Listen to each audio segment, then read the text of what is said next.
My name is Michael Celentano. I'm a PhD student in the statistics department at Stanford University, and today I'm going to tell you about the Lasso with general Gaussian designs. This is joint work with Yuting Wei and Andrea Montanari, and it covers results from our recent paper, which you can find on arXiv. Our paper provides an exact characterization of the distribution of the Lasso estimate in a high-dimensional linear model in the proportional regime, which means the sample size n, the number of unknown parameters p, and the sparsity of the unknown parameters s, are all comparable and large.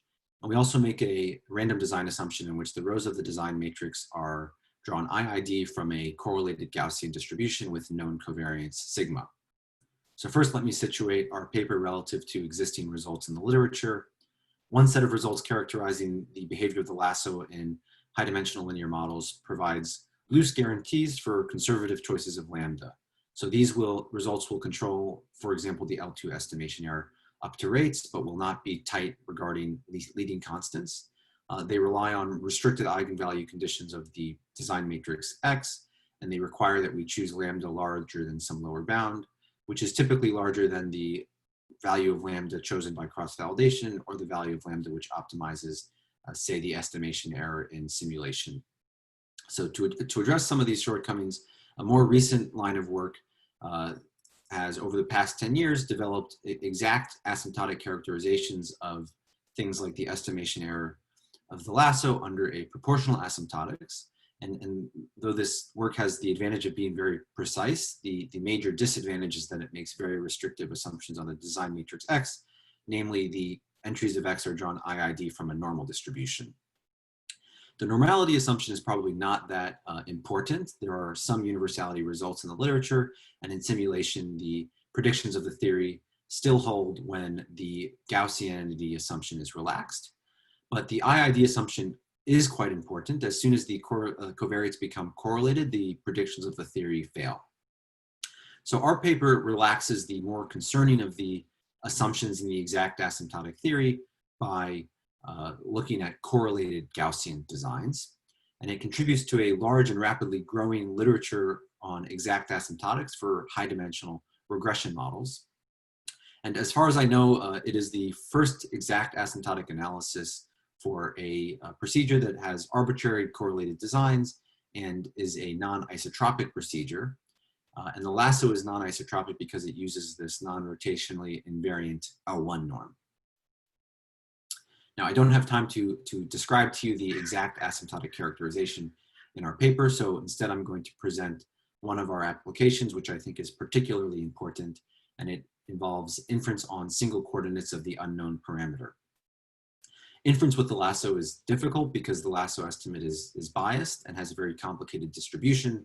So several authors have proposed and analyzed the debiased Lasso, which starts with the Lasso estimate but adds a correction term to remove or approximately remove the bias of the estimate and produce estimates which are approximately normal. When the covariance of the design is known, I've written on the slide two forms that the debiased Lasso has taken in the literature.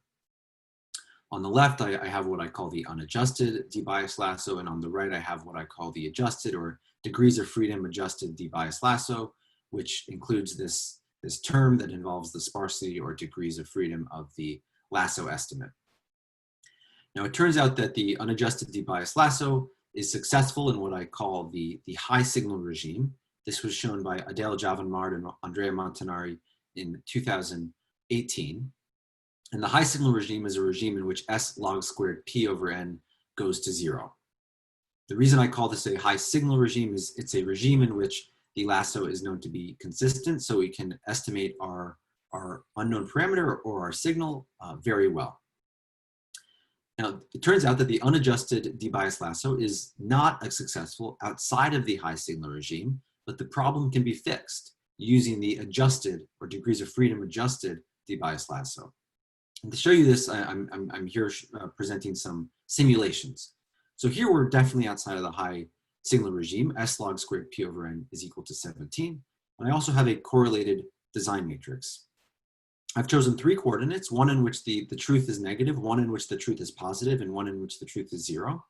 And I've made a QQ plot in each case of the unadjusted debiased Lasso across several simulations. And we see that for the active coordinates of the d-bias lasso in the left and center plot, the unadjusted d-bias lasso is substantially biased. And for the inactive coordinate on the right, we see that the unadjusted d-bias lasso in red is not biased, but it does have tails which are fatter than normal tails, which is concerning if we care about type 1 error control using tests constructed using the d-bias lasso estimate. In blue, I've shown the degrees of freedom adjusted d-bias lasso, and we see that it is achieving close to unbiasedness and normality, even at this relatively moderate or small problem size. Indeed, the lasso with degrees of freedom adjustment, the d-bias lasso with degrees of freedom adjustment has been shown to be successful in the proportional regime. This was done first by Pierre Bellick and Sung-Lee Zhang in 2019, and more recently by our paper. And our papers differ in the sense in which the success is established. Bellick and Zhang show that the d-bias lasso is unbiased and approximately normal for a single fixed coordinate of the unknown parameter, whereas we don't look at a single fixed coordinate, but we show that typically or on average across all of the coordinates, the d-bias lasso is successful. And the conditions under which our theorems apply are strongly overlapping, but they are not exactly the same. So Bellick and Zhang consider either that n is bigger than p, or that they have sufficiently strong control over the sparsity of the lasso estimate and the error of the lasso estimate. And I do believe that in the latter case, the sparsity control and the error control they require is a bit stronger than what is necessary for the d-bias lasso to in fact be successful. In our case, all we require is that stable recovery using L1 regularization is possible in our regime. So we're beneath the sort of L0, L1 phase transition for the lasso. And I do think that this is actually tightly the regime in which the d-bias lasso is successful, or to distinguish it from the regime in which it is not successful. But we don't prove that. So let me show you an example of what we can do with this notion of control, which is on average across coordinates. Imagine constructing two-sided confidence intervals for each coordinate of the unknown parameter vector simultaneously. The false coverage proportion is the fraction of those confidence intervals which cover their true parameter. I've written it here as the FCP. And our theory proves that in the proportional regime, the realized value of the false coverage proportion is very close to the nominal rate with high probability. Now I just want to take some time giving a heuristic discussion of why the degrees of freedom adjustment is required in the proportional regime, but not the high signal regime. This will be purely heuristic and is not novel to our work. Let xj perp be the fluctuations of the jth covariate, which are not explained by the remaining covariates. And one way we could attempt to see whether coordinate j affects the outcome y is to correlate xj perp with y. Indeed, if we decompose y according to the linear model, we see that this empirical correlation has three terms. The first term is the correlation of xj perp with the component of y explained by the jth covariate, and this term concentrates on theta j star. The second term is the empirical correlation of xj perp with that portion of y explained by the other covariates or the nuisance, and this I call the nuisance noise. And because xj perp is independent of the other covariates, this term is unbiased and approximately normal. Finally, there's the empirical correlation of xj perp with the linear model noise, and this I call the oracle noise. It is also unbiased and approximately normal. One way to think about the d-bias lasso is that it approximately implements a regression adjustment in which the nuisance noise is reduced by subtracting out an estimate for the nuisance that comes from the lasso. It turns out that in the high signal regime, because we have consistent estimation of the nuisance, this nuisance noise becomes negligible relative to the oracle noise. Because it's negligible relative to the oracle noise, we don't need to worry about its distribution. The debiased lasso is approximately normal just due to the normality of the oracle noise. In contrast, in the proportional regime, we don't have consistent estimation of the nuisance, and so this nuisance noise is no longer negligible relative to the oracle noise, and it's actually worse. The nuisance noise is biased, and the reason it's biased is that the estimate of the nuisance depends upon xj perp, because we included the jth covariate in the lasso fitting procedure. The degrees of freedom adjustment is exactly what is needed to remove this bias in the nuisance noise, and it is not needed in the high signal regime because the nuisance noise in the high signal regime is negligible. This discussion motivates a different approach to performing inference on the jth covariate.